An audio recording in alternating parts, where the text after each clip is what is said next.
My next guest will be appearing at the Sahara for 1 week from Christmas to New Year's. A heartwarming time for him to be there. That's right. To bring a little joy into everybody's Santa life Claus. at the holiday season. Would you welcome Mr. Warmth, Don Rickles? I just took George in his car and told him where he was.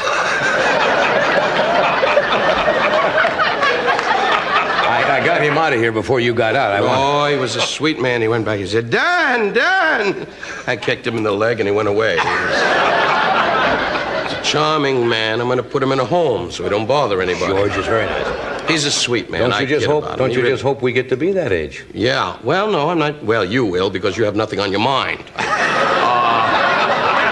We all have responsibilities and family. You got $6 million to sit out the beach and go, another beer, Mary!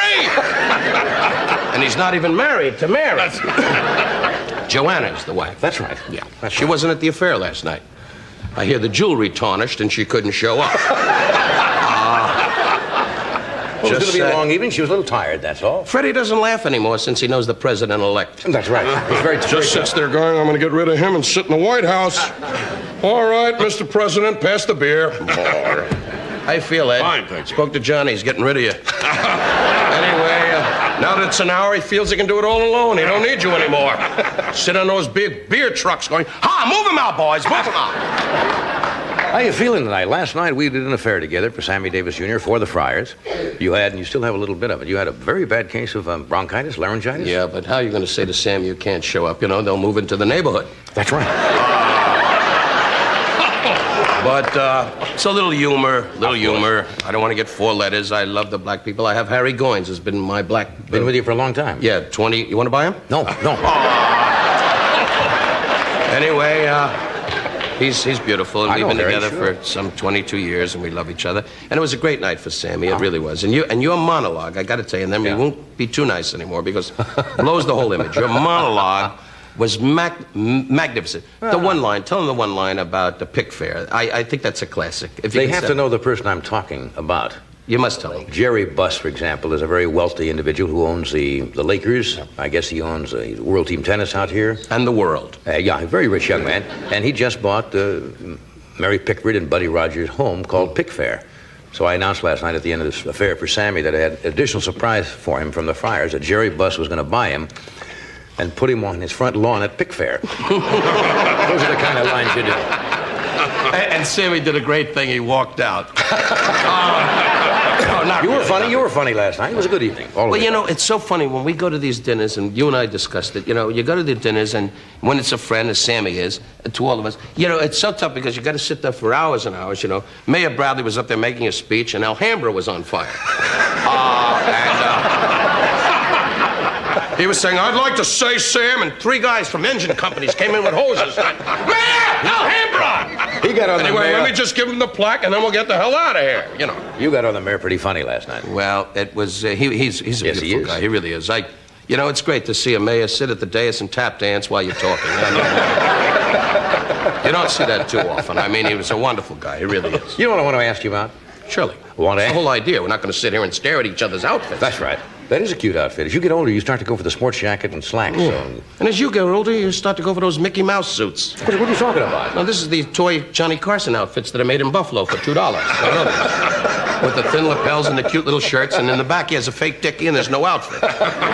No fly, no front, just a little... Underneath he's wearing jeans and a dead cowboy suit. A dead cowboy suit? Yeah, well, they don't know. Of course, I understand that. Never ask you what you mean. We're not going to make this a question and answer. That's Hit the buzzer and win 2 trips to a luau. That's an island. You went to England and you entertained for the royal family? Shut up, Freddie. If you knew more than me, you'd be a guest. Anyway.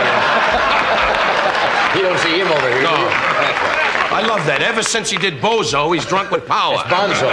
Bonzo. Here's your Bonzo. Bonzo this. Bonzo. Bozo. It's the same darn thing. Bonzo. I don't follow apes. I'm a Jew. We own the whole zoo. What do you know from one little That's ship? right. That's right. You went to England to entertain the royal family? Princess It wasn't exactly that way, John. Yeah. What happened was Bob Hope, who was a personal friend of yours and mine. Certainly. Does he know you? Yes, he knows quite. Probably saw you on one of the floats. Anyway, as you can see, I got the Doc Holliday disease. Yes. Consumption there. Yeah, Vic Mature falling off the cab. Pow! Anyway, so we went to London with Bob Newhart, who was great because he takes care of the luggage and the passports. He keeps going, you can come into the country. Anyway, and that's in England, and they talk like that because they're all from India. Welcome to our country. Anyway, and they all got turbans on their head. Mem Sahib, welcome to our country. And Margaret Thatcher is on the corner going, don't talk like that. Anyway, I give her a cookie and she goes away. She's really Well, we had a wonderful time. Tell us about it. We went to the Ambassadors and had a few drinks, which you don't drink anymore, and you don't drink anymore. May God give me a stroke if they don't drink. Anyway, so we went to the Ambassadors, and Bob had a scotch, and I had my few vodkas, and we enjoyed. And then we did the gala. The opening night was the gala. It was 4 days of golf. My wife said, Barbara said to me, listen, we never get a chance. You never do these things. And you don't like those things. You don't like golf competition. I know that. Or bowling. Ed goes to anything. A dead moose hangout. Anything, you know. 2 falcons in heat on a road he shows up for, you know.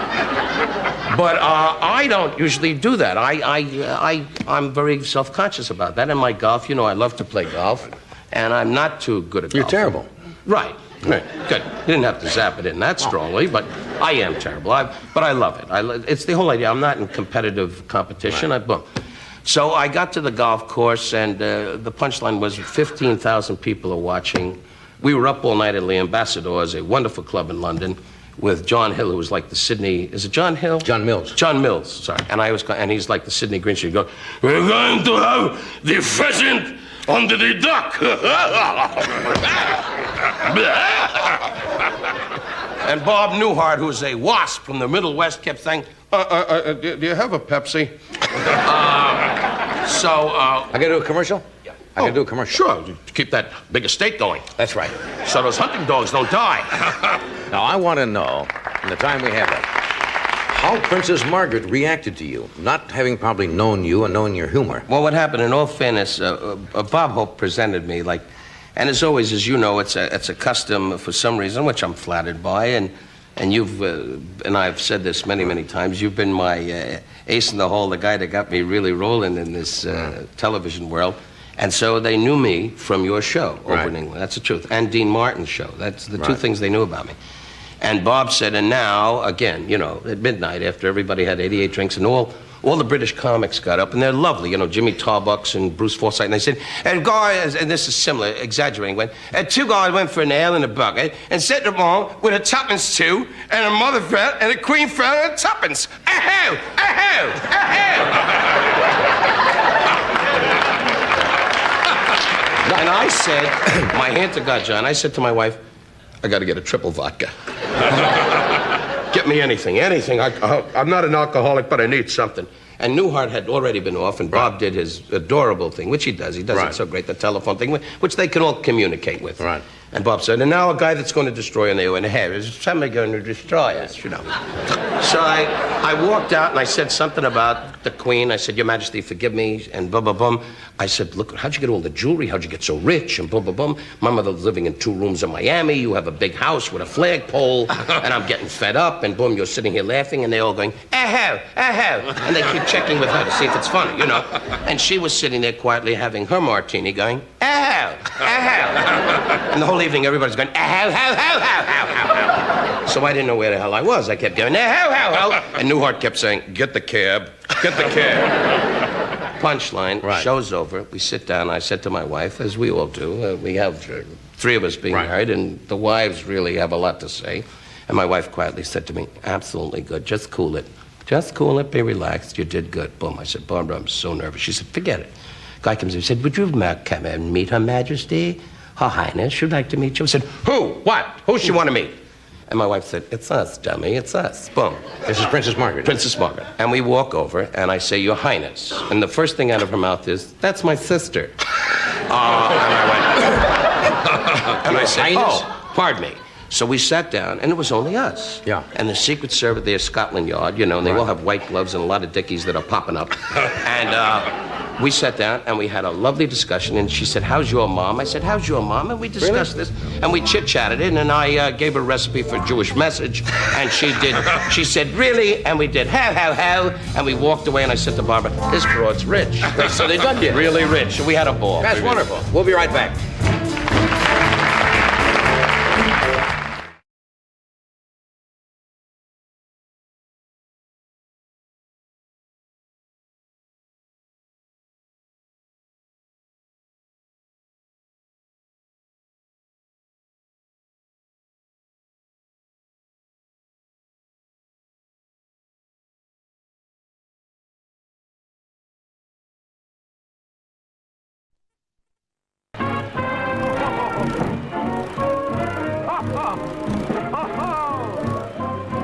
From New York, The Tonight Show, starring Johnny Carson. Johnny's guests tonight are Hedda Hopper, Sam Levinson, Jack Douglas and Rico, Jonah Jones, Dick Henderson with the NBC Orchestra, and me. I'm Ed McMahon. And now, here's Johnny.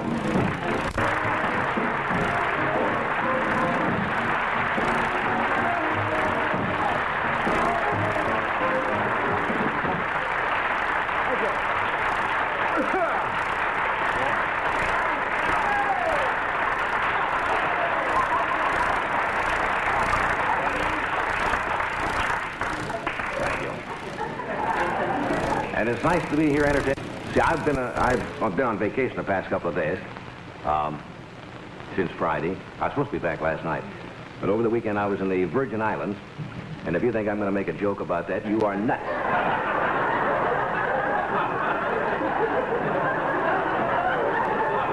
You're all making up your own, aren't you? I wouldn't touch that line. But it was lovely. I'll tell you a little bit about it later. But I want to thank Skitch again and Edward. Thank you very much, guys, for filling in on Friday and Monday. Today's Tuesday, isn't it? Tuesday.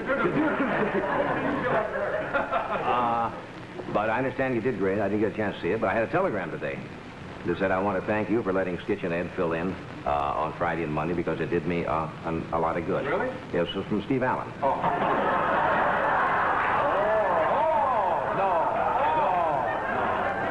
You know I made that up. You know I made that up. I'd like to welcome the out-of-towners here tonight. Everybody from out of town?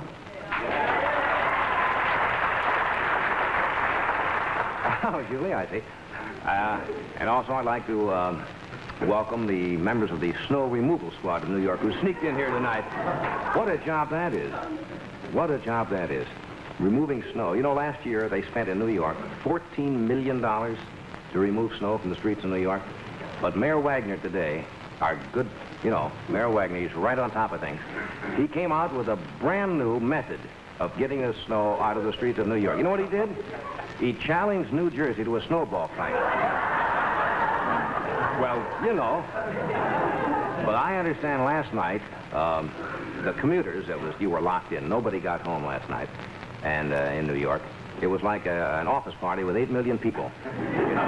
The Weather Bureau today had 3,000 calls from husbands thanking them for the blizzard. Yeah, I'd love to come home, dear, but it's just... right down for a little blast, and...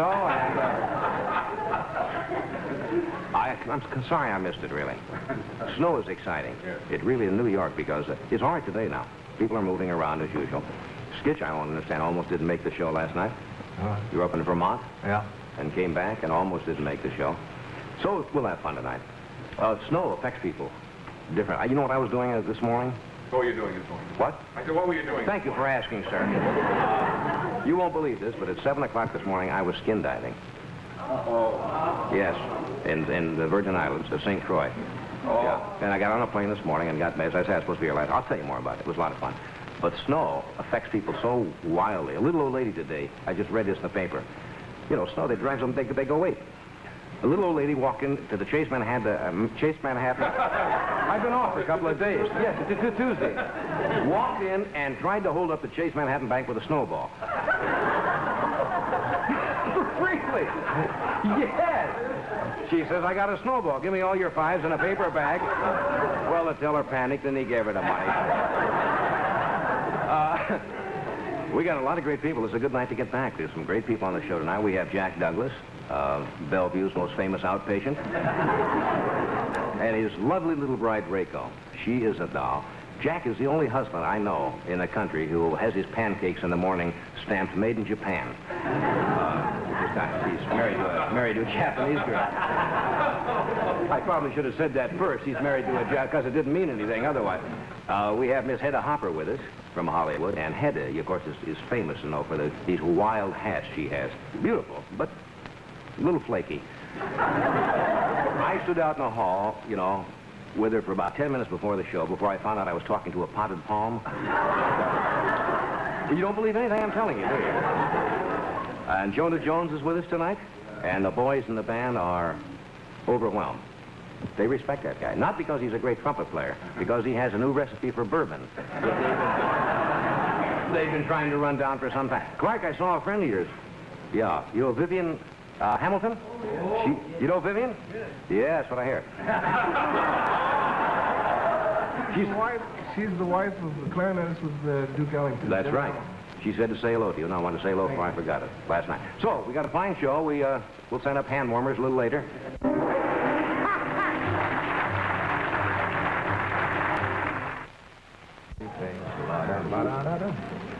Good to see you again. Happy to be here. Did you have fun?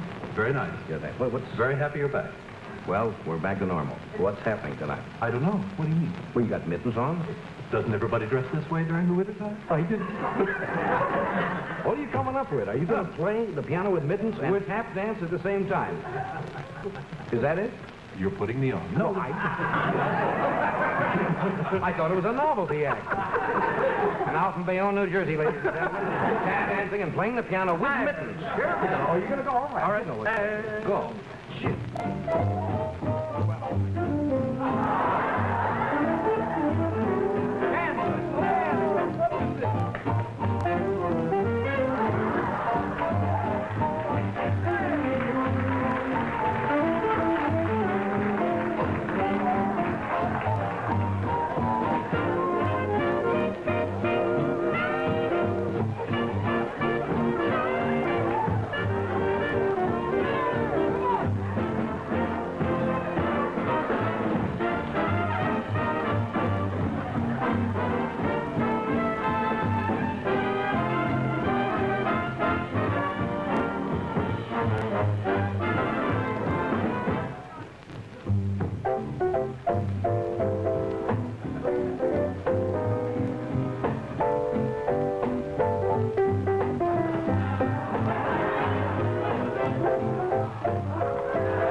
Well, I can tell I'm back.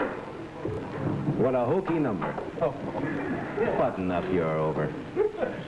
Doctor, I've just never been able to wear a black dress since I've had this trouble.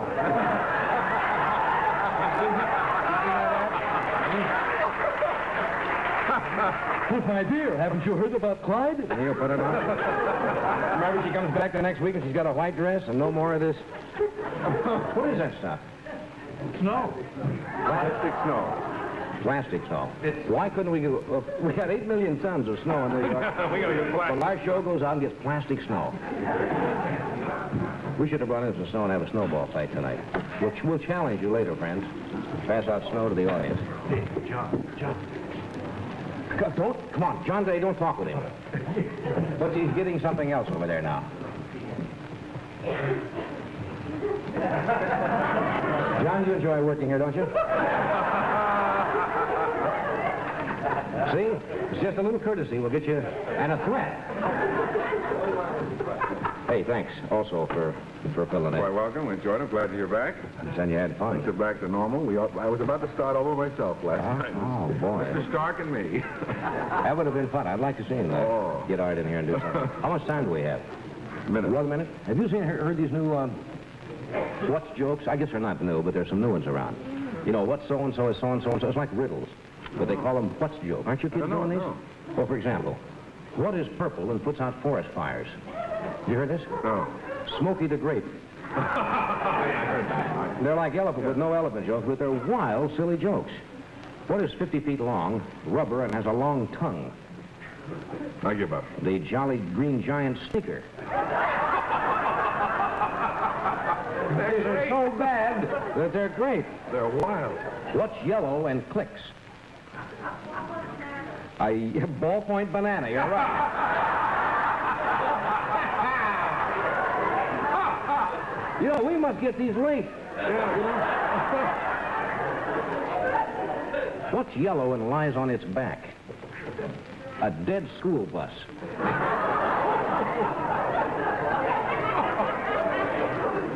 Where did these come from? I think the kids made these up. What's Smokey the Bear's middle name? I know that. Yeah. All right. What robs banks, shoots people, and wears lipstick? Billy the Sissy. We'll be right back.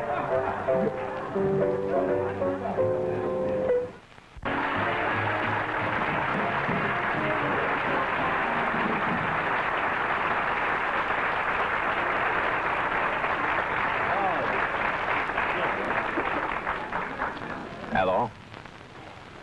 Skitch, you look a mess. Are you ready? Yes. We're going to play Stump the Band. Yeah. So you have some already? All right, we'll start from the front and work our way back. Does anybody have any more of those silly what jokes that we haven't heard? What's purple and conquered the world? Alexander the Great. The Great. Alexander the Grape. You have to come easy with me tonight. You have a stumpy, or do you have a stumpy? All right, who are you? Want to stand up? If you don't mind. Who are you? Nora Nevis, Where are you from? Manhattan. Manhattan. You get Riverside Drive. Riverside Drive? All right. You want me to write that down or something, or? Or maybe you're holding open house or something. You got a tough one? Well, I don't think Skitch heard this one. He's, a little before his time, maybe. Well, let's try it. Skitch goes back quite a ways. It goes back to Macy's, I think, the 15th, don't you? No, I don't know how. It's an old joke, but it's the first thing I thought of. A little country song. Is that the name of it? No, the name of it is Did You? Did you? Did you? Did you? They don't. Did you reveal exactly how you feel? Did you? I knew you were going to do that, too. I just knew. No. Yes. How about did you?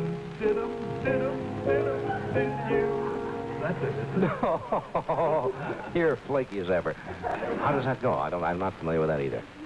Did you ever hear of anybody dying from kissing? Did you? Oh, I'm nervous. It sounds like it gets pretty racy. Hang on. Did you ever hear of anybody dying from kissing? Did you? Now I've often heard a pretty maiden sighing from missing a kiss or two. So if you get a kiss, don't begin to think. You may think a kiss is gonna kill you, but it ain't. Yeah! Very good.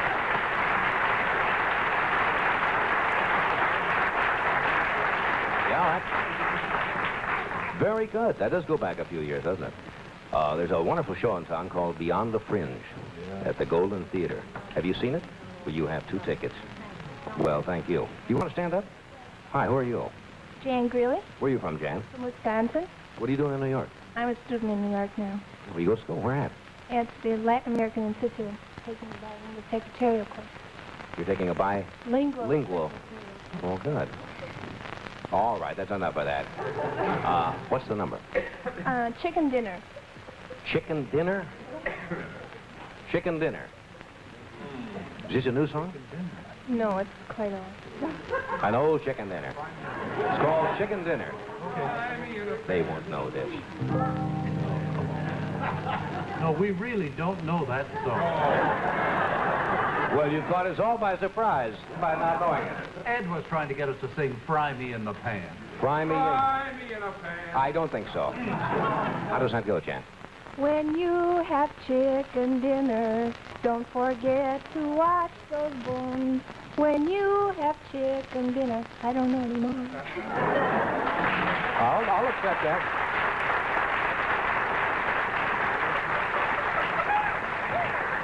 Here's an album of Skitch Henderson and his chicken leftovers. Playing. You have a what's it joke? All right. What's purple and has bucket seats? What's purple and has bucket seats? A sports grape. A sports grape. Sit down, please. A sports grape. We got it. All right, I'll try another gal here. You understand it? Who are you? I'm Carol Lang Where are you from, Carol? from Fond du Lac, Wisconsin. Are you together, are you? We graduated from college together. You did. What'd you major in? Education. I'm teaching in Mount Vernon now. Kindergarten. Hey, kindergarten. Oh, boy. Madhouse. What's the number? Bring that sinner home. You're teaching kindergarten. Must be swinging. Is this a progressive school you got? All right, children, let's all sing Bring That Sinner Home. Must be a great class. Okay. Bring That Sinner Home. Mel has it. Mel has it. All right, Mel. Mel and Clark. Here we go. Bring that sinner home. Worked so hard he could not stand. Bring that sinner home.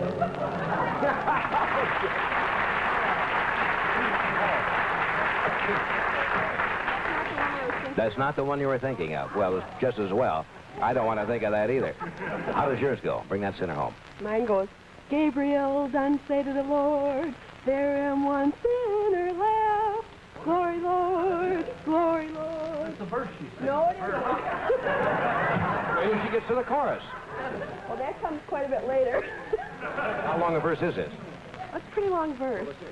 That's the verse. Ask that one sinner to repent. Oh, Lord, that sinner, I'm sorry now. Glory, Lord, ask that one sinner to... You don't teach these children music, do you? Okay. Hey, that's very good, though. All right. Oh.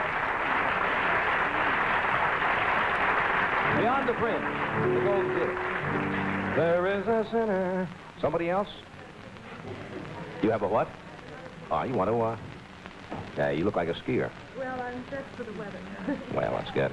Who are you? Sally Spitzer, Where are you from, Sally? D.C. What are you doing in New York? We're honeymooning. After 3 years of marriage, my husband and I are taking our honeymoon. After 3 years, it's a long wait, isn't it? We decided we finally needed a break. And 2 children? I think that's real sweet. You probably couldn't afford to take it when you got married or something, and you saved up the money now. Are you having fun on your honeymoon? Wonderful time. Oh, good. It's nice weather for honeymoon. Snowed in and all. What's the number? Auntie Skinner's chicken dinner. Another chick? So I said I have another chicken dinner. Auntie Skinner's chicken dinner. Yes, we know with the prime and the client here. Andy Skinner. No.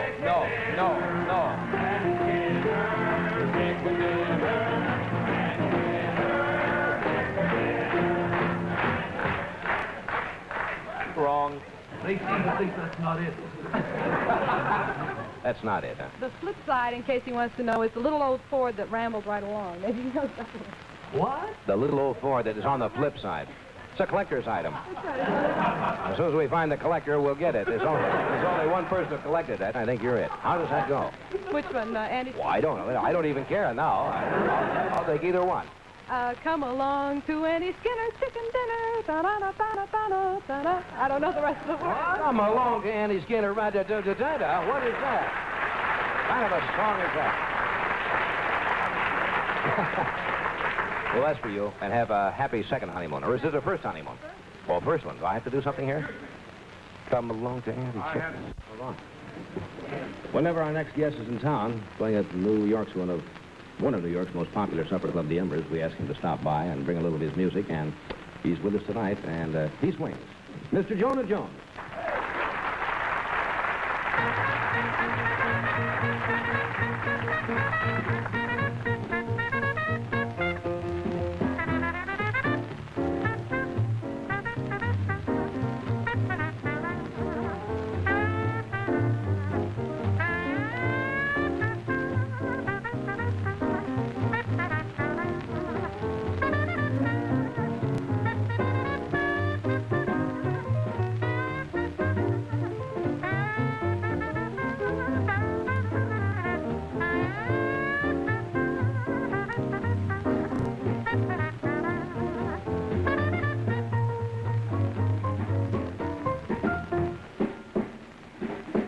Well, don't forget that Monday day that you promised me last Tuesday.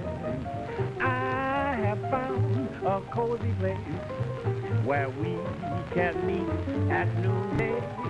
I'll be waiting, no hesitating, 'cause I found a place just for mating. Yes, Mama, don't forget that Monday day that you promised me last Tuesday.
On our stage, ladies and gentlemen, the famous cleansing tissue test. Place this hold. The bell. Would you hold the trumpet up there, please? I want you to hit your highest note. There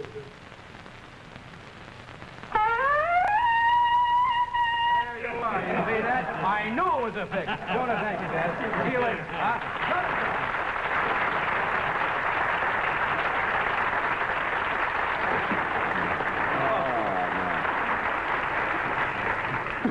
That's great. Jonah, they'll be back later in the show and do another slug for us here. Already? Nothing has changed, right? Nothing. Right back into rank commercialism. Well, it's not that rank. We're very happy with it. Very nice We commercial. want to thank the Rank Company for making it possible. I forgot to mention 11:30. I thank the early stations, but I want to thank you and Skitch for filling in on Friday and Monday last night. Thank you. Because I saw both of you, and you really do some wonderful work. And I think you're a lot of trouble. Yes. I was down on the Virgin Islands at St. Croix, which is one of the Virgin Islands. I had never been there. And gee, it's delightful down there. And to come back to this is such a change. I was out there this morning at about 7 o'clock on the beach, and we got a plane at noon. It's only 3 hours. And gee, it's nice down there. Just to get away from it. It seems like you're gone for 2 weeks. But we were a place called Grapetree Bay down there. And you know why it's named Grapetree Bay? Because right there on the bay, there's a grape tree. One grape tree, you know. Well, they can't call it an avocado. It's delightful. They have little houses and cottages and a lot of fun. But my vacation started out as a comedy of errors. You know, I don't get away on the show much, and none of us do, for a few days at a time. So I got on the plane Friday, my wife and I, Joanne. and started off to the Virgin Islands. And I'm sitting on the plane, and I start doing, I thought I had a little eyelash or something in my eye. And all the way there, I'm like this. You know, you feel, and I tried all the little tricks you're supposed to do by rolling it up, you know, and rinsing it out. And you're still like this. And it really started to irritate me. So we landed, we went to St. Croix. And finally, I didn't know what to do. It was really bugging me. And so the guy at the hotel called a doctor. And luckily, they had an ophthalmologist on the island, a regular eye doctor. And he came over and he said, you have a piece of metal.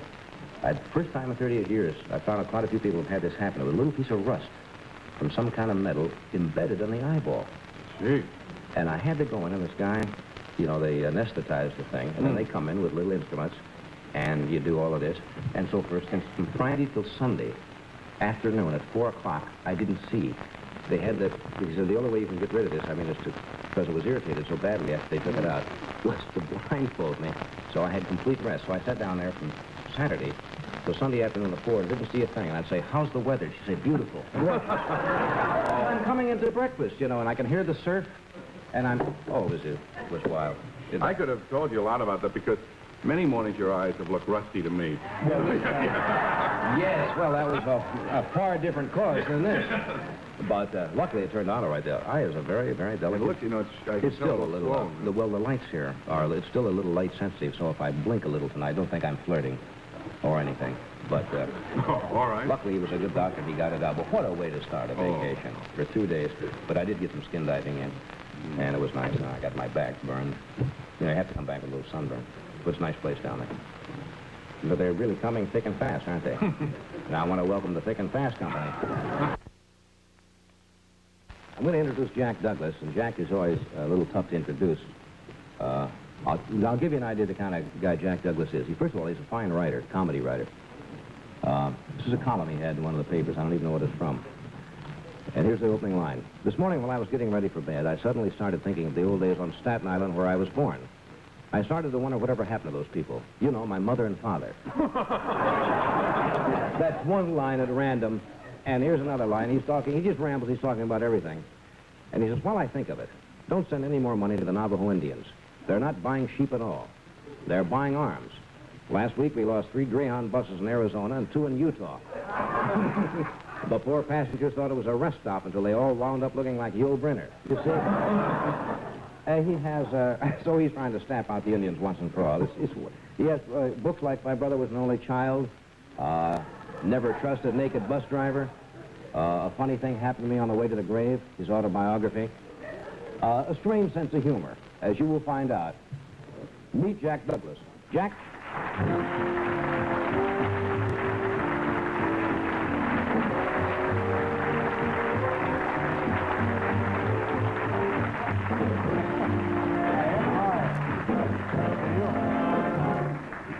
Thank you. How are you? I'm fine.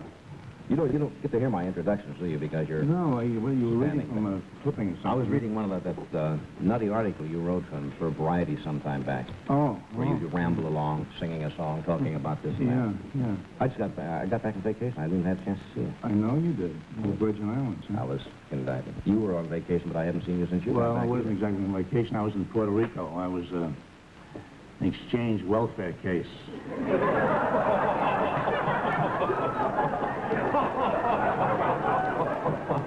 Really? Yeah, it worked out pretty nicely, I too. didn't know they had him. Yeah, sure. I haven't been doing much in television lately. You know, in front of the camera. I've been behind the scenes on another network.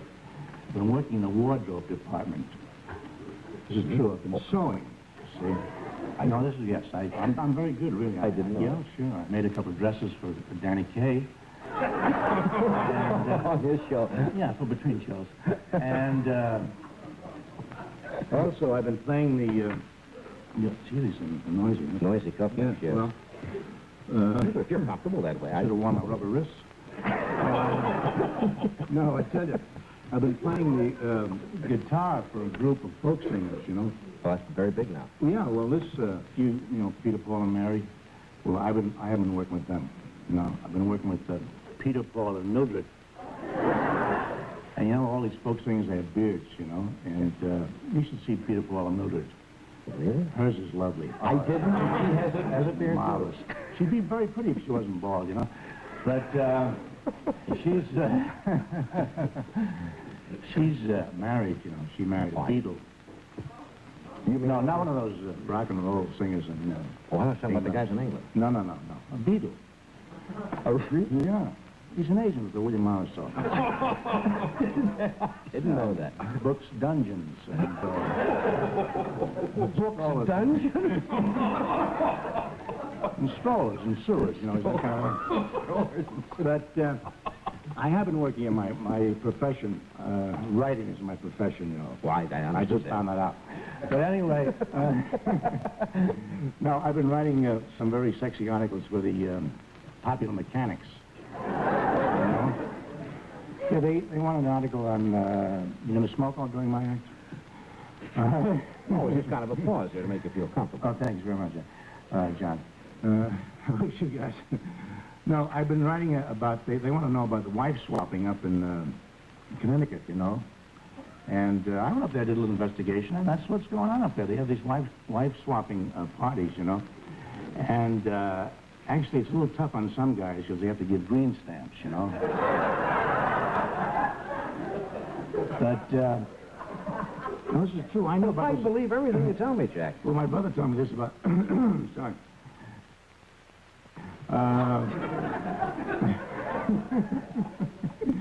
My brother told me about this a long time ago. He was in New Haven, you know. He graduated from Yale this last spring. And he told me about this. He's a bartender up in Buffalo now, you know. Well, he thought he started at the top. You're not going to fool around with that, huh? But actually, he was very popular at Yale, you know. I'm still talking about my brother. Yes. Well, he was voted the one most likely to be found dead in a motel. Alone. But I don't think that's going to happen because he just got married. You know? He did? Yeah, married a girl. Very conservative.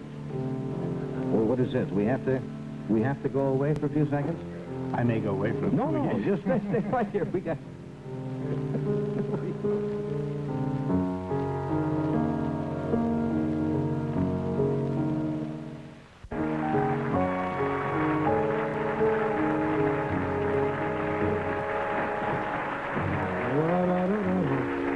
Welcome back. We just had a snowball fight. We're talking with Jack Douglas, who's on loan to us for this evening. What do you mean by that? You've quieted down a lot since I first met you. When you were out there, and you weren't married, and now you married Rayco, and you've got a 2-year-old boy now? 2 years old, yes. He used to do the nuttiest, wildest, insane things, but you kind of mellowed a little bit. Like what? Well, when you had that home out in Northridge, remember the house you built in Northridge, and he put a sign out in front, or a couple of blocks down the way. It only had one road. It said Northridge Lion Farm. Beware. Now, you know, that's not normal. Oh, I want to keep property values down.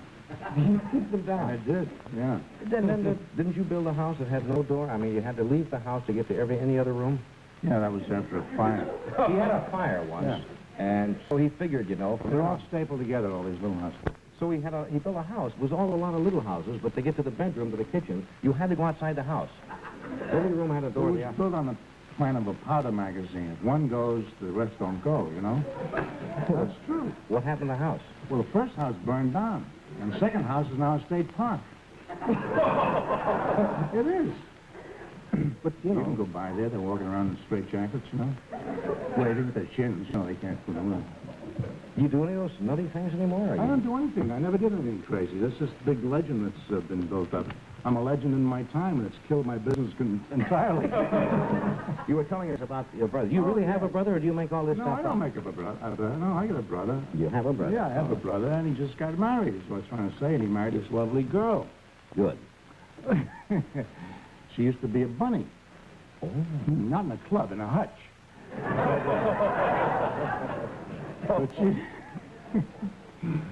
But she's a little, I wouldn't say she was too bright, you know.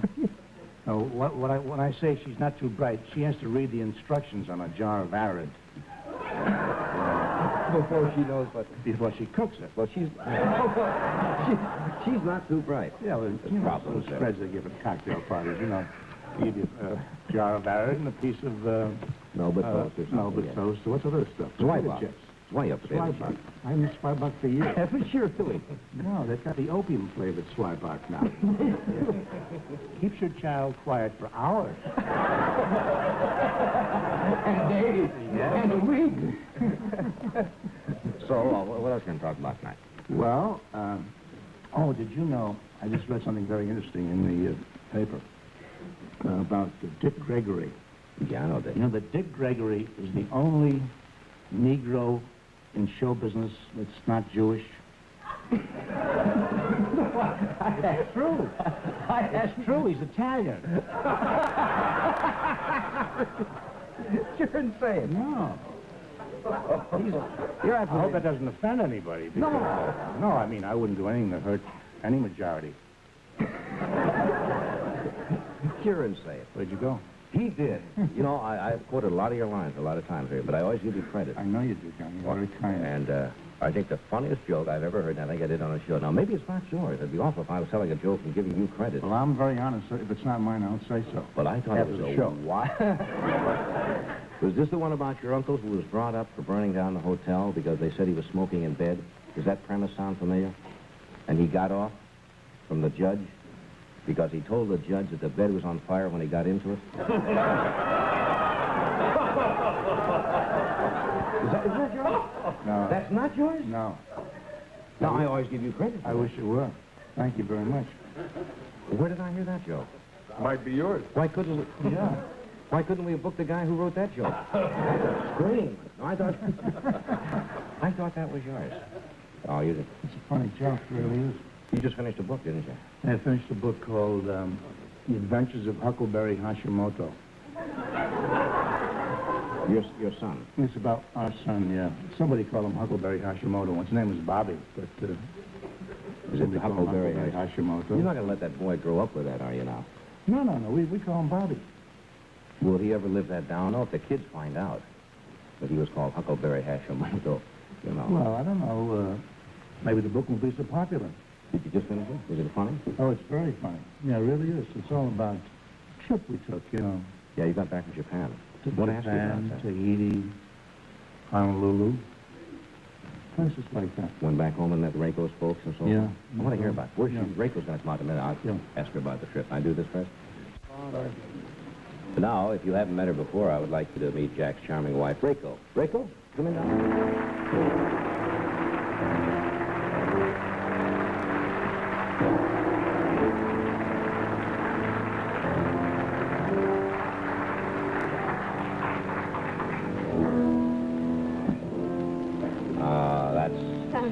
Somebody's dead.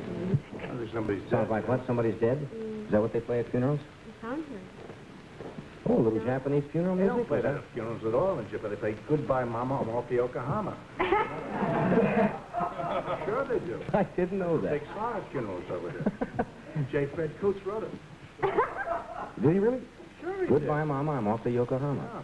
Well, he's a famous songwriter. He could have He's a written. very famous songwriter. So how are you? Fine, thank you. You look lovely. Thank you.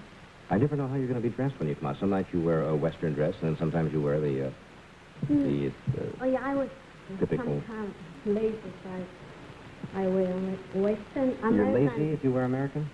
Yeah, I think so lazy. I should wear Japanese clothes always. Does that take you longer, you mean, to get Yes, dressed? about half an hour, so. Half an hour? Yes, Do you do it by yourself? yes. Jack doesn't, No, All I really know is that in the back, that's an obi. Obi, yes. That's all I really know, but it is lovely. Is that a new? Did you buy that on your recent trip? No, this is old one. On the old trip? Yes. I don't have a chance. No, I mean, not old trip. I It's don't. an old dress. Yeah, old dress, yes. This time I don't have a chance to buy dress. You don't? No. Why not? He's not interested to go out in Japan, you know. He's so complaining about so hot. But New York is hot too, huh? But like the same kind of weather. And he said, like a South Africa. Saying like a South Africa. It was like South Africa. in Yeah, Japan. he said. But I don't think, I think the same from New York. Yeah. Where'd you go on this trip? You went all over. Where did you go on the trip? We went to Tahiti first. And Tahiti? Oh, I think you're interested. That's where I'd like to go. Oh, that's what you think. All I see are the ads, and for Tahiti, or the National Geographic magazines that always show the girl beautiful in this pool. Yeah. The Tahitian, it says, and she's always, with the raven black hair, and it's gorgeous. Is that true? It's really a fella. Right. Well, with a waterfall. But over there, damp, though. Damp. It's damp. It's damp. Yeah. It's pretty damp. And a lot of alligators there, no? A lot of alligators. A lot of alligators. Yeah. Lizards. I can understand her, Jack. You don't have to. She says alligators. I understand I alligators. haven't been on television in so long. I see you just on most of it. anything at all. I got the recorder turned on back there. I don't want to So you don't want to miss a word. Say a few things. There are alligators in And it. after that, we went to Honolulu, Honolulu is a beautiful island. And he said he hates Honolulu. And he didn't go out any place. He just sit in the hotel. And during the time, and he keeps saying, I don't like Honolulu. He's a nut. And we went to... It's an old Japanese expression. It comes handed down from generations. He's a nut. As soon as I left Japan, he's complaining again. Only he's not complaining Tahiti. He so loves Tahiti. I don't know why. He stay with me. He's a single and went to Tahiti. I understand he loves Tahiti. But he stay with me, Don't you think so? Don't you think fun? Maybe No, I understand. No, you see? If he'd have been there alone. All right, if he been alone, he loves Tahiti. That I understand. But he take with me and he loves Tahiti. That I don't understand that.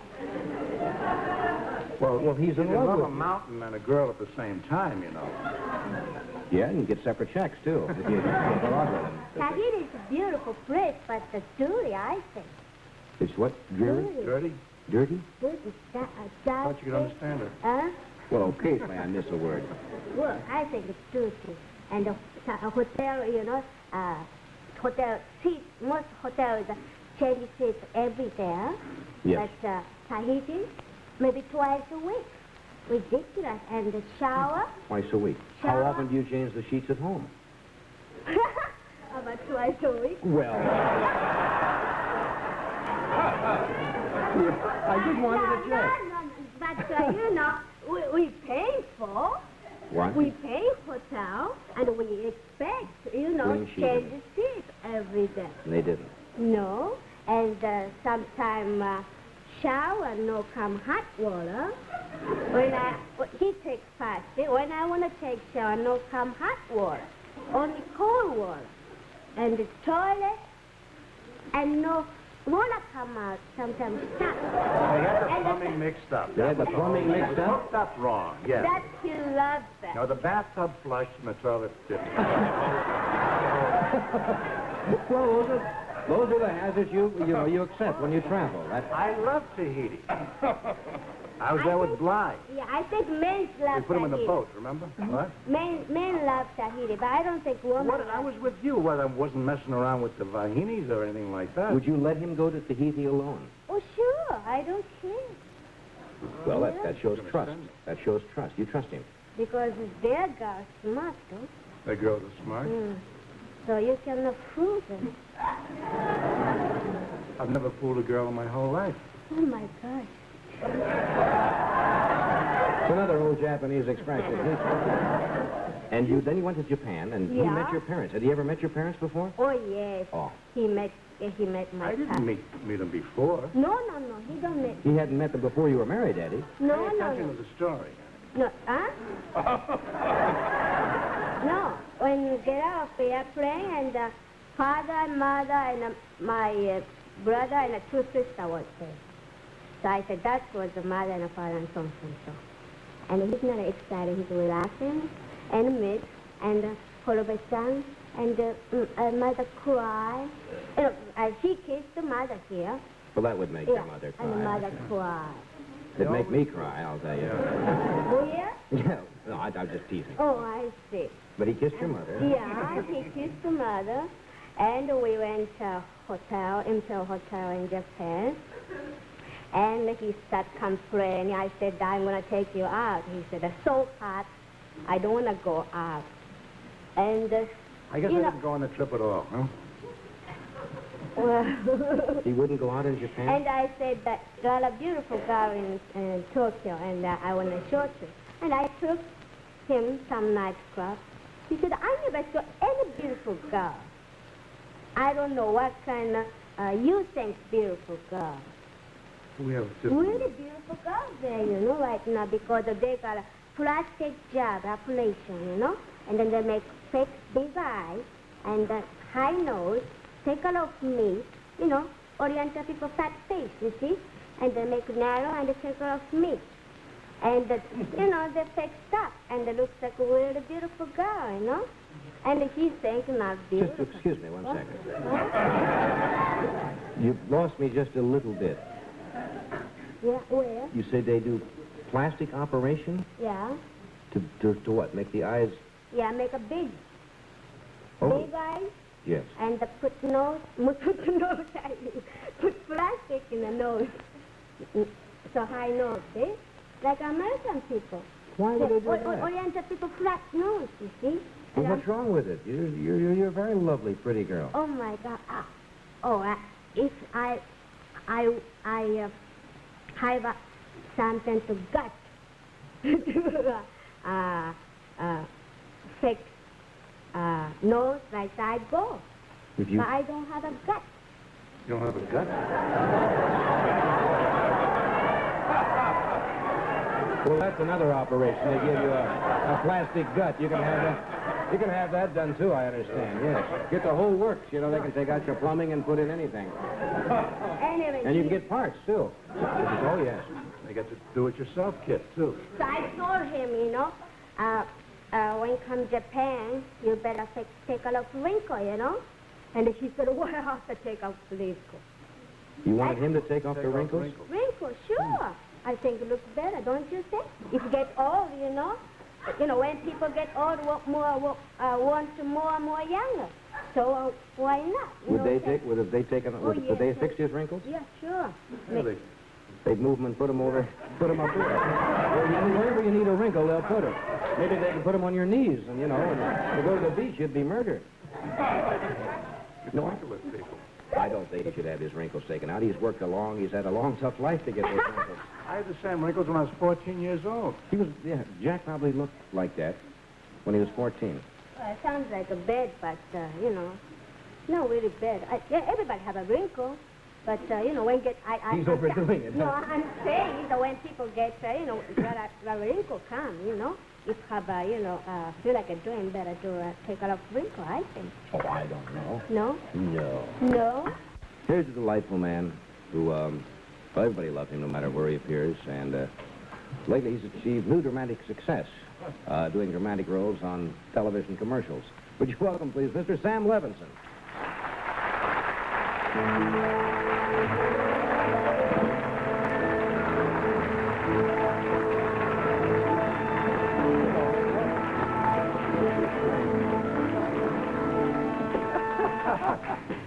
That sounds like a Philharmonic. The maestro is at the podium. Those of you who didn't see the show last time Sam was here, he took out the violin and went over and played with...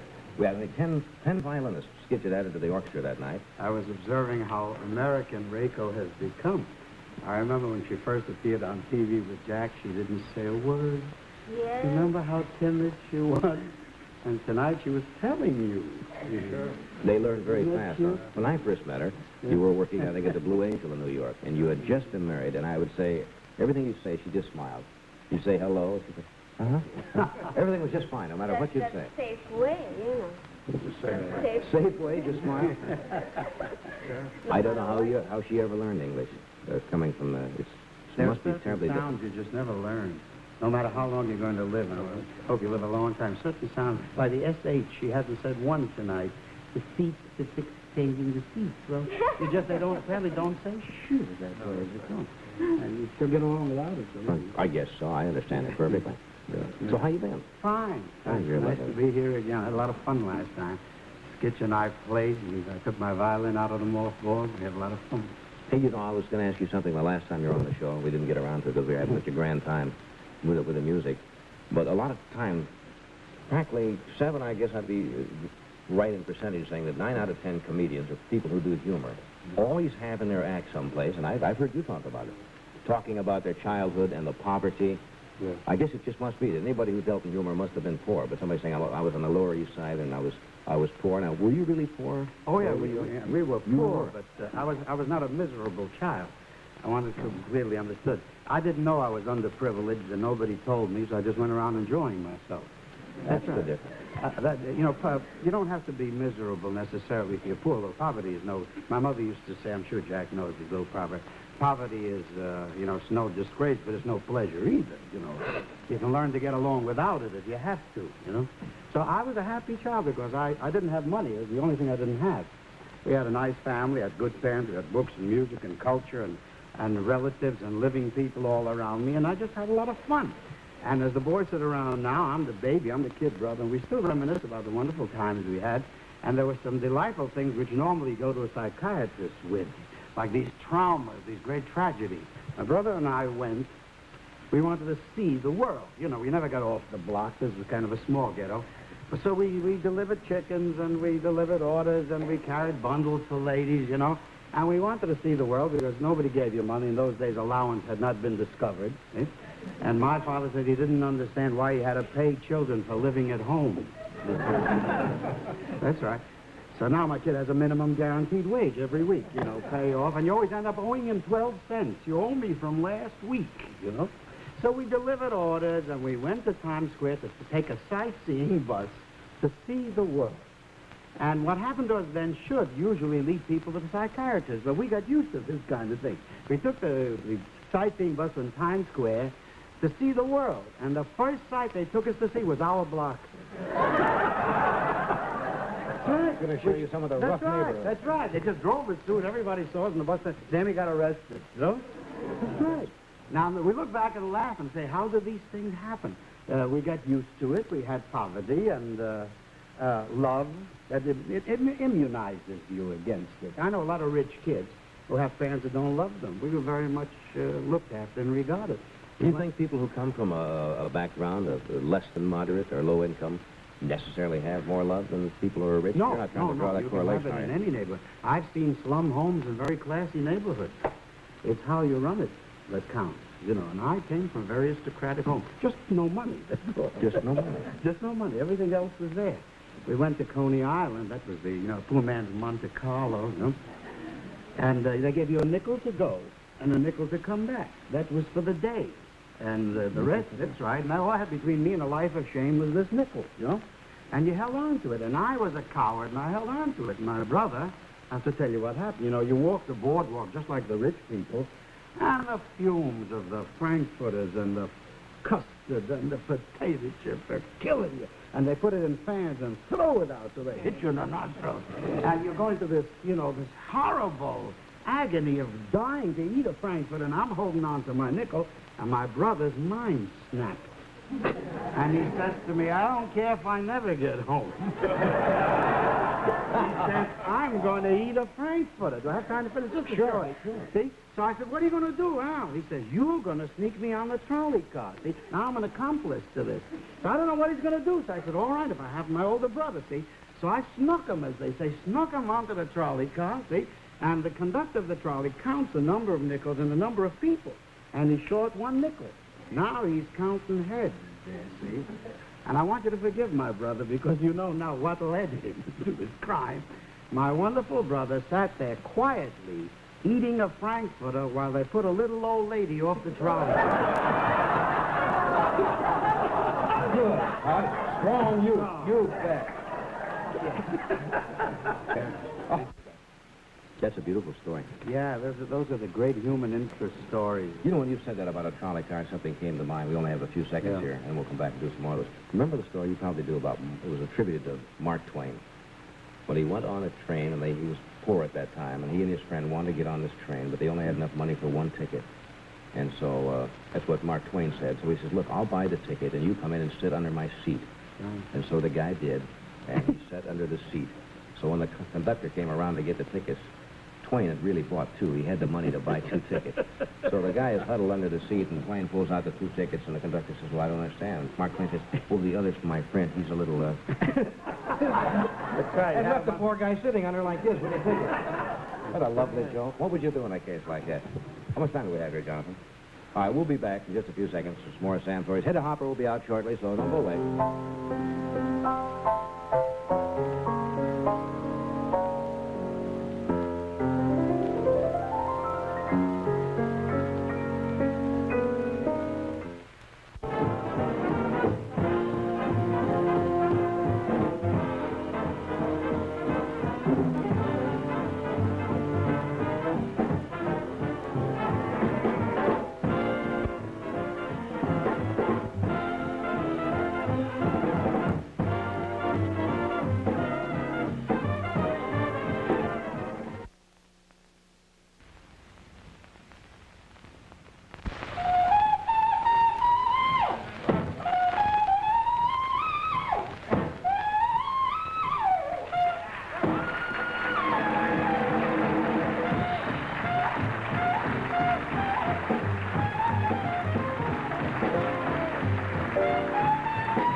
I never know whether you folks are waving or drying your laundry, or you're surrendering at this time of morning. Our guests tonight are Sam Levinson, Rayco, and Jack Douglas.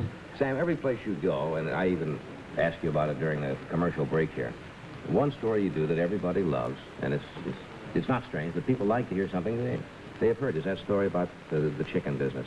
Well, this is the classic in each family. You know, when you get together, you remember that day or that night. As I mentioned here, we never went hungry. My mother had one of those magic pots. You remember those kind of housewives? Not a pressure cooker. My mother was not interested in cremating chickens. You know? She had time, and she used to cook slowly. She had a magic pot. No matter how many people dropped in, stick in her hand, and out came chicken legs. Chicken legs, chicken legs. No chicken, just chicken legs, chicken legs. Somewhere there were chickens walking around without legs because my mother had all the chicken legs there. Well, disaster struck. See? She got caught once. You know, Uncle Louie, Aunt Lena, and the 8 kids happened to be in the neighborhood coming through Connecticut or something. And she sees this mob come in, and she's got 8 of her own. So she calls an emergency meeting in the dark bedroom. That's the one with the window, you know. And she says to us, children, you may have lived through this. She says, children, do me a favor. Say you don't like chicken. See? Now, I understood. You know, we didn't have to draw diagrams for it. If you ever say to York, you said, give up your lamb chops to him, he says, who's him? No? He's an uncle. I'm a child. Who comes first? You know, they know their rights. You see the American kid with the Bill of Rights and the diaper, and he stands still. He's got a 40-year-old lawyer who's advising him, you know. See? So I sat there, you know. I don't like chicken, I don't like it. I sat there, the whole gang was, while the invaders ate our food, see? And they offered me chicken. I say, I don't like chicken. I hate chicken. I never eat chicken. And I'm going out and the saliva is running out of my ears, down my collar. I hate chicken. I never eat chicken. Well, I paid the price. I cooperated. I was a good kid. When we got around to the dessert, Mama pulled the trick for which the psychiatrist would have her arrested today. She gets up in cold blood and says, now, she says, all the children who refuse to eat chicken don't get any dessert.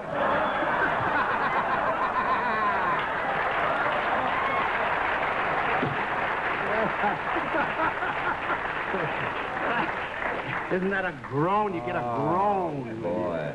Your mother must have been a pretty smart woman. And we forgave her because we understood. We understood. Pretty smart psychology, though. We knew. You have time for one quickie when Papa lost his mind.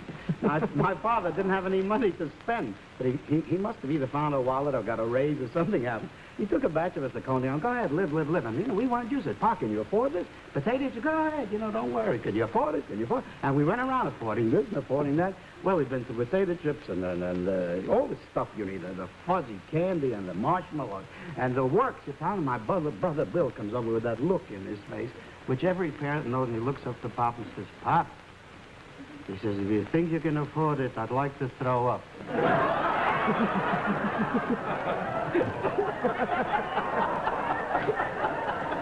But you had to ask first if you can afford it. That's right, because you don't throw the stuff away. What a family. Not at those prices. Not at those prices. You know, often on the show, an MC will say our next guest needs no introduction and then proceed to do about 19 minutes introducing him or her. In this case, I don't think I need it. Would you welcome, please, Miss Hedda Hopper.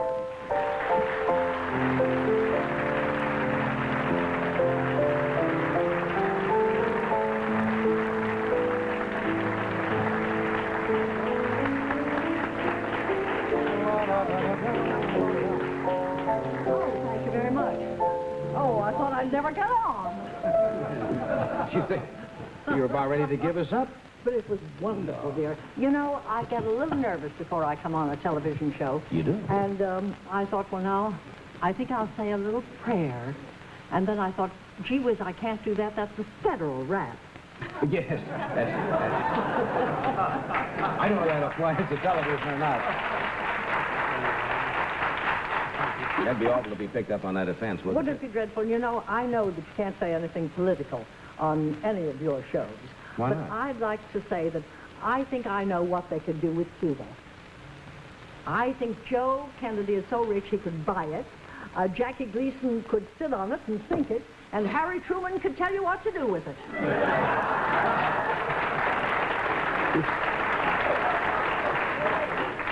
We'll probably have a cable from Cuba tomorrow and want equal time on that, but maybe that would... Hey, it's nice to see you again. I missed one of your wild hats, so I talked about your hats earlier, and now you come out with a flower. Well, darling, this is a Mr. Kenneth creation. It is. And he said after he finished doing it, he said, have you any flowers around this joint?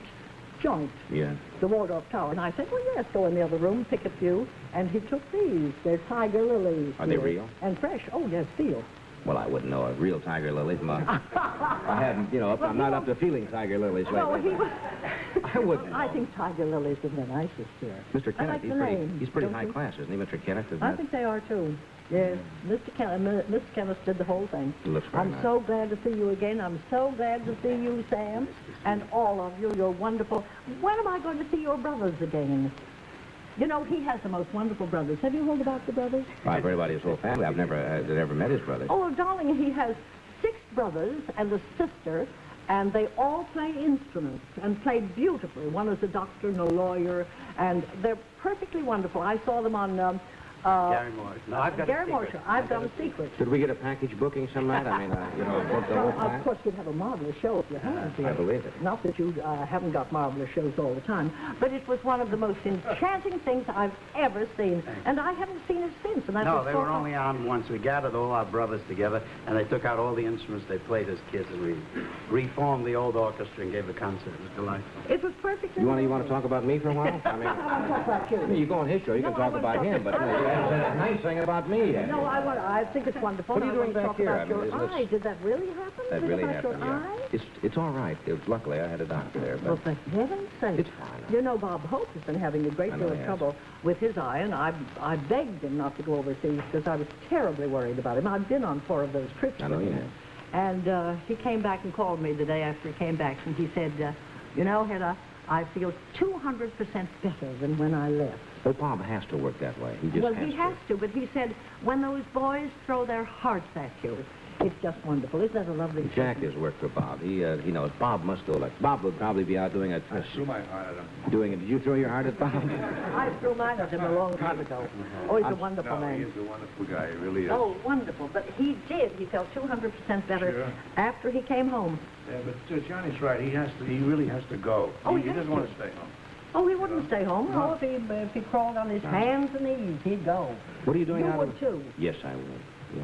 What are you doing out from the land of milk and honey? I mean, in this kind of weather. I love this weather. do? I was out all day yesterday. I walked in the snow. I'm an old Pennsylvania girl, you know, and we had snow in Pennsylvania. Oh, yes. Do I remember that snow? You're not Pennsylvania Dutch.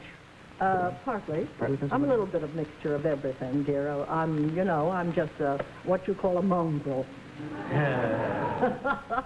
But, oh, it was cold yesterday, but I loved every minute of it. It's nice for a change, okay? It was wonderful. You missed it. Yeah. And I like Weren't you this. glad? I kind of was yesterday. We're No, coming but up to California next month. Oh, good. We'll Maybe be I'll out there. see you out there. We'll be out there for 2 weeks. No, well, come out there and I'll let you ride in the new car. Oh, I know. Then you'll want to go to Mulholland Drive and Neck and... You accept a ride from these Hollywood girls, and before you know it, you're out on Sepulveda Boulevard. You know up there. I'll take you up there. Take me around. You see, I have young blood, but it's in an old container. But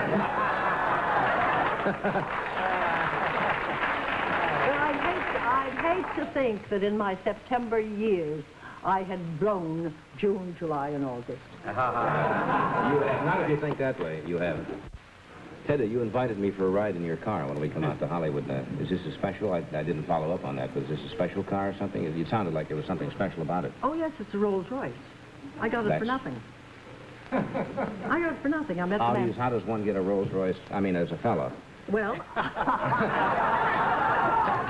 I'm not impugning anything at all by that. I mean, how did you get a Rolls Royce for nothing? Well, dear, I just... I only met the man once. You see, the News of the World bought my story. And I was invited to have luncheon with the editor. And he introduced me to the owner. And you know, when the conversation lulls a bit, and you say you think of something facetious, and I said, his name was Sir William Carr. And I said, Sir William, I know why you're giving me this luncheon. It's just a little dividend because you got my story for nothing. And he said, well, Miss Hopper, not quite for nothing. And I said, well, almost nothing. And then I passed on to something else. The next morning at 9 o'clock, the head of the Rolls-Royce company called up and said, Miss Hopper, Sir William Carr has just bought you a Rolls-Royce. Well, I thought somebody was pulling my leg. And I said, would you mind saying that over again? He said, Sir William Carr has just bought you a Rolls-Royce. Said it the same way the second time. Exactly the same way. And I said, why? And he said, my dear Miss Hopper, when a gentleman buys a lady a rose, we never inquire as to the reason.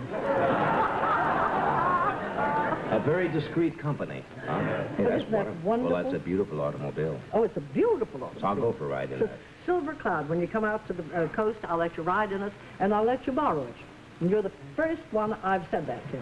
Now, you said that coast to coast. Now, when I call you and say this Johnny Carson, yes, you can have it. You can have it. Don't give me that wrong number business. No. I get a lot of those out in Hollywood, you know. When I call girls for the S. Which Hopper? Which Hopper did you want? I'm sorry, she's not here. Well, they might think you're calling my son, too. I have a handsome son, you know. Good actor, too. Yeah, I think so, too. William Hopper is a fine actor. He's on the Perry Mason show. He plays the... They're beginning their 8th year.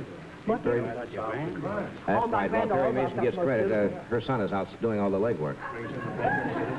That's Bill Hopper. And I've got a granddaughter, wonderful granddaughter. I couldn't believe this. You have a granddaughter? She's 16. She's an honor student at Santa Clara College. She's the youngest girl in the college. She's perfectly divine. I'll introduce you to her, and then you'll never speak to her grandmother again. Well, 16 is a little young, and, you know. Not for you, Johnny. I've seen you take on younger. You see, it's an old thing. Like the grandmother, like the granddaughter. You're talking about your story. This is a book, The Whole Truth and Nothing But.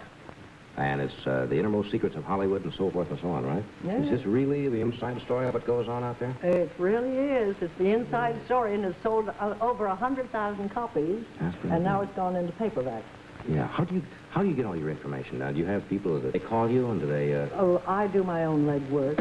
I can still walk, you know. Oh, I don't have most people have a leg man, but I don't have a leg man. I just call them up, and I trip them into saying things, and they're very nice, and I have a lot of friends out there.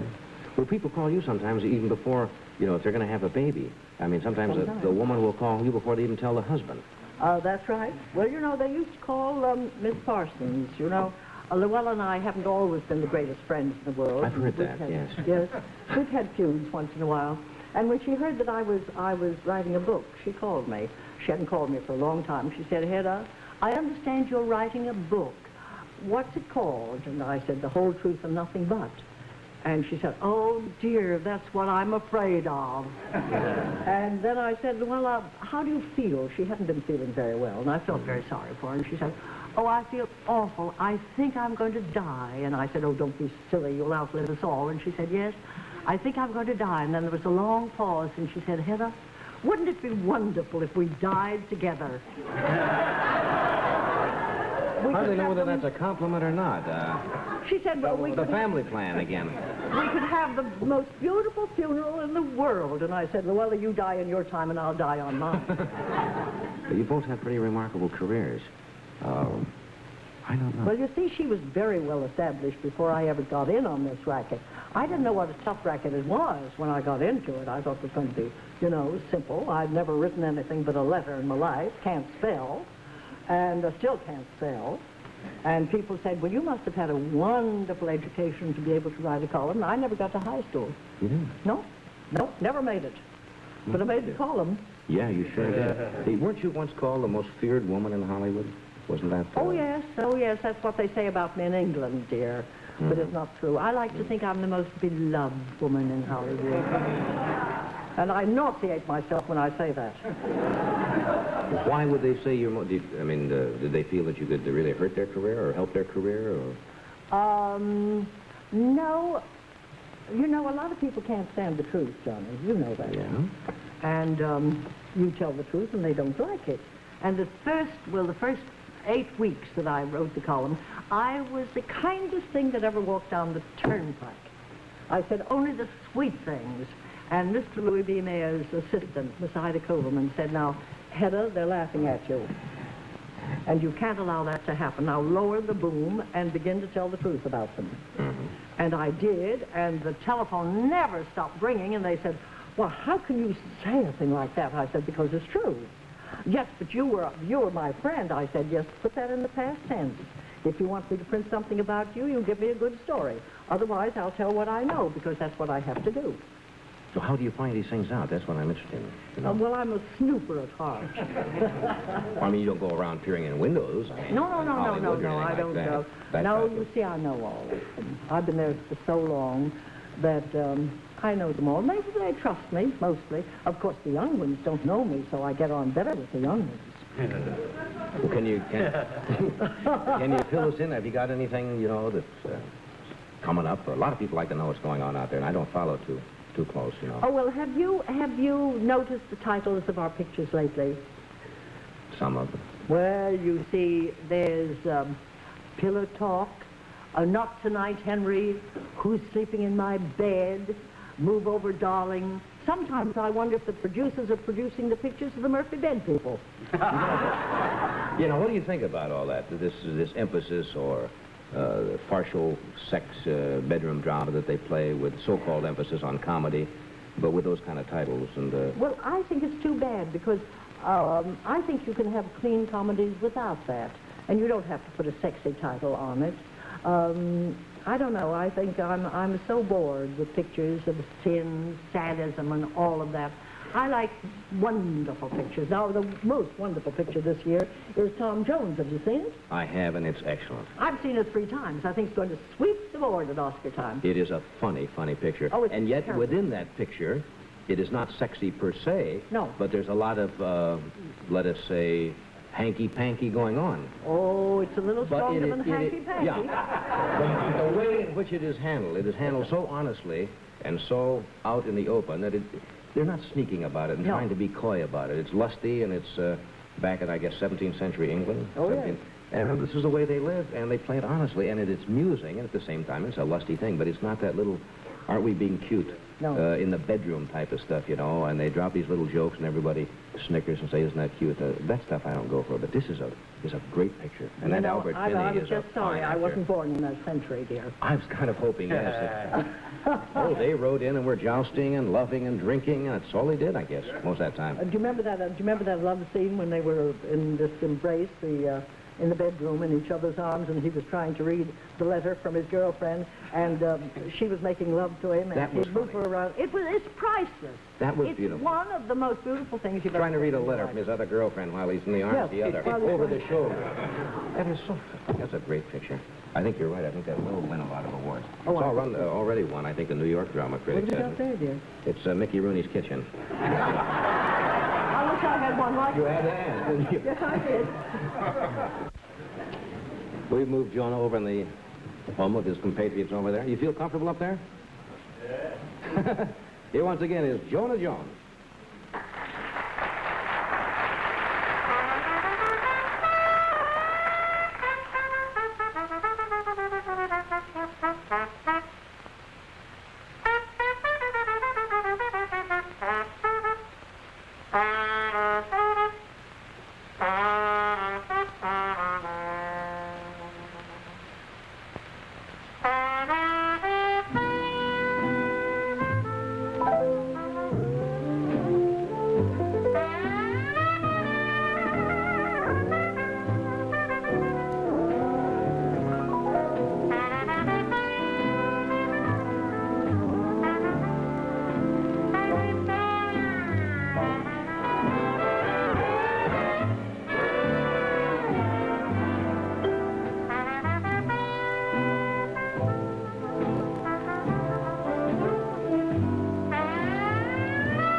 we are back now.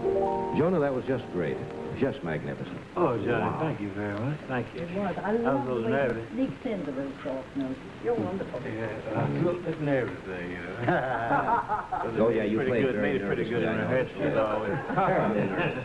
Yeah, Sam, we should have doubled you up tonight with a violin. We were going to have Sam do a little stuff. We'll save it for next time. We were going to do what? A little square dance? Oh, we were going to do some minuets and square And dance. I don't know how to square dance. I've You it's never been learned? once, but More you know how to call them? No, you were going to call him. I was? Oh, boy. Turn to your left and go by the Clyde and down, and they have all kinds of wild... Sachet, you know? That's all right. Where would you know from square dances? I don't know. I used to be a big apple caller. That's kind of seasonal work, isn't it? There's not a big demand for that anymore, is there? Migrant apple. This morning we had a hog caller on the show. He was wonderful. Oh, really? Oh, yes, he was lovely. Suey, you mean Suey? Suey, that's the way they call him. Yeah, oh, really? Oh, Suey. Oh, that I know. Miss Harper, do you remember when I gave you a pig for Christmas? A what? You don't remember, huh? A what? I gave you a little pig for Christmas once. Long, long time ago in A Hollywood. live pig? A live pig, and you don't remember. Is that the one that went up to I don't know where Mary it went. Pickford's house because he liked his... Probably, yes. I heard the some pig stories liked about her it. food and the garbage can better than mine? That's the one. Remember? I suppose it's not easy to remember when you get a lot of pigs for Christmas, which one, which one you sent. You know, you have to go through them. Well, in Hollywood we call them hams. Hams.